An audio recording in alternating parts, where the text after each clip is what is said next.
আমাৰ চৰকাৰী কৰ্মচাৰীসকলৰ বাবে বিশেষকৈ নতুন চাম চৰকাৰী কৰ্মচাৰীসকলৰ বাবে নিউ পেনশন স্কিমে কৰবাত নহয় কৰবাত সন্দেহৰ সৃষ্টি কৰি আহিছিল।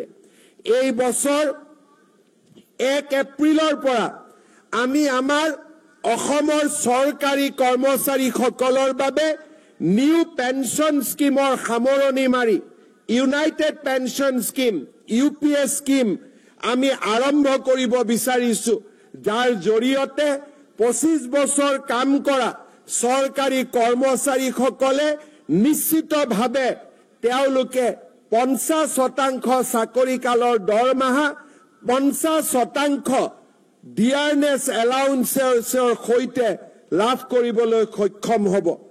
অসমৰ চৰকাৰী কৰ্মচাৰীসকলক মই আৰু এটা সুখবৰ আজি দিব বিচাৰিছো।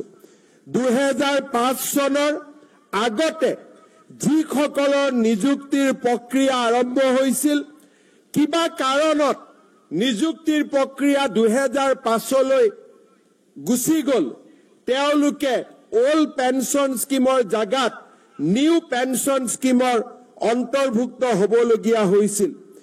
কাৰিকৰী অসুবিধা পিছ পেলাই মই তেনে চৰকাৰী কৰ্মচাৰীসকলকো যাৰ নিযুক্তিৰ প্ৰক্ৰিয়া 2005 চনৰ আগতে আৰম্ভ হৈছিল, তেনে চৰকাৰী কৰ্মচাৰীসকলকো ওল্ড পেনশন স্কিম বা OPSৰ ভিতৰলৈ আনিবলৈ সিদ্ধান্ত গ্ৰহণ কৰিছো, যি আমাৰ ৰাজ্যখনৰ চৰকাৰী কৰ্মচাৰীসকলৰ বাবে নিৰাশাৰ পৰিৱৰ্তে আশাৰ এক নতুন সঞ্জীৱনী সুধা আৰম্ভ কৰিব।